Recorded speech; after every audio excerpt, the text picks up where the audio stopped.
హర హర మహాదేవ శంభో శంకర. శివలింగం అండాకారంలో ఎందుకుంటుంది? మన పూర్వీకులు ఋషులు వేల సంవత్సరాల క్రితం శివలింగం అనే గమనాన్ని కనిపెట్టారు. కానీ కాలం గడిచిన కొద్దీ దీన్ని తప్పుగా అర్థం చేసుకున్న వాళ్ళు చాలామంది ఉన్నారు. మొదటిగా శివలింగంలో ఉన్న రాయిని గురించి తెలుసుకుందాం. పూర్వకాలంలో పాత శివలింగాలు పాదరసంతో తయారు చేసేవారు. ఇది శక్తి క్షేత్రాన్ని, విద్యుద్యస్కంత క్షేత్రాన్ని సృష్టించేందుకు ఉపయోగించేవారు. దీని దగ్గర ఉండే వాళ్ళ శరీరంలో కూడా అదే శక్తి ప్రభావం ఏర్పడుతుంది. మన శరీరానికి కూడా ఒక విద్యుత్ క్షేత్రం ఉంటుంది.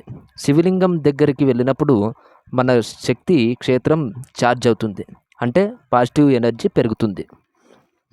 శివలింగం అండాకారంలో ఉండే అర్థం ఏమిటి? ఈ శివలింగం అండం, గుడ్డు ఆకారంలో ఉంటుంది.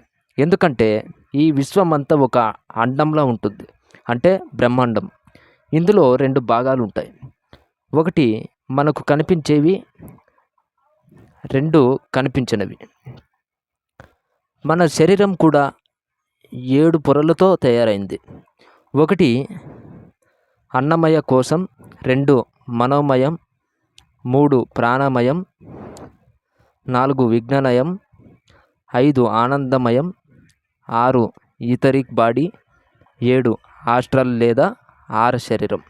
ఇందులో కేవలం మొదటి శరీరం మాత్రమే మనకు కనిపిస్తుంది, మిగిలినవి కనిపించవు. కానీ ఉన్నప్పటికీ వాటి ప్రభావం ఉంటుంది. అండాకారం రూపం ఎందుకు ప్రత్యేకం? ఈ ఆకారం విశ్వంలో చాలా చోట్ల కనిపిస్తుంది. ఉదాహరణకి మన గెలాక్సీ, పాలుపుంత, సౌరమండలం, DNA స్పైరల్, వీటన్నీ ఓవల్ లేదా అండాకారంలో ఉంటాయి. అందుకే శివలింగం కూడా అండాకారంలో ఉంటుంది. ఇది కేవలం రాయి కాదు, ఇది విశ్వ రూపాన్ని సూచించే ప్రతీక. ఇది సృష్టి ప్రారంభ బిందువు, అన్నిటి మూలం, అంతు కనిపించిన శక్తి. శివలింగం కింద ఉండే వృత్తాకారమైన పీఠం అర్థం ఏమిటి? శివలింగం కింద ఉన్న ఆ డిస్క్ అంటే ఓ గడ్డ లాంటి భాగం, అది చాలా ముఖ్యమైనది. అది ఈ బ్రహ్మాండాన్ని నడిపించే శక్తిని సూచిస్తుంది. ఈ పీఠం శక్తికి చిహ్నం. పై భాగంలో ఉండే లింగం శివునికి చిహ్నం.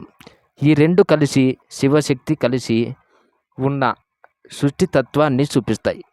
అంటే పురుష శక్తి అండ్ స్త్రీ శక్తి కలిసిన దానికి ఇది ప్రతీక.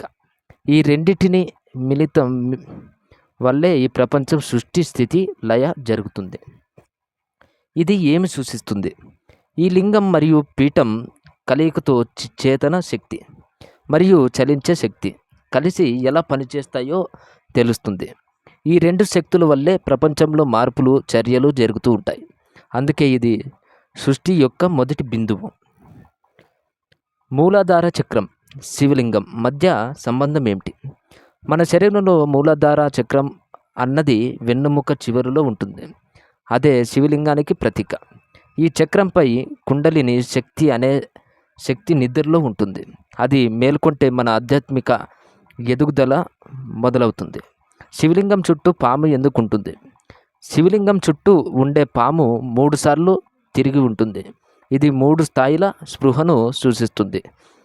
1 నిద్రస్థితి, 2 అరస్పష్టం స్థితి, 3 చైతన్య స్థితి. పాము చివరిగా సగం మలుపు తిప్పి ఉంటుంది. ఇది ఆధ్యాత్మిక మేల్కొలుపు మొదలవుతుందన్నది సూచిస్తుంది. పాము తల క్రిందికి ఉండడంతో అది ఇంకా మేలుకొని లేదని సూచిస్తుంది. కానీ ఎప్పుడైతే మానవుడు స్పృహతో జీవించాడో అప్పుడు శక్తిపైకి ఎక్కుతుంది. ఇదే కుండలిని జాగరణ అని అంటారు. పాము కాలాన్ని ఎలా సూచిస్తుంది? ఈ పాముకి కూడా చిహ్నం, అంటే గతం, వర్తమానం, భవిష్యత్తు. శివ చుట్టూ పాము తిరుగుతున్నట్టుగా కాలం కూడా శివుని చుట్టూ తిరుగుతూనే ఉంటుంది. ఈ వీడియో నచ్చితే లైక్ చేయండి, షేర్ చేయండి. మరిన్ని వీడియోల కోసం మన ఛానల్ని సబ్స్క్రైబ్ చేయండి. Thanks for watching friends.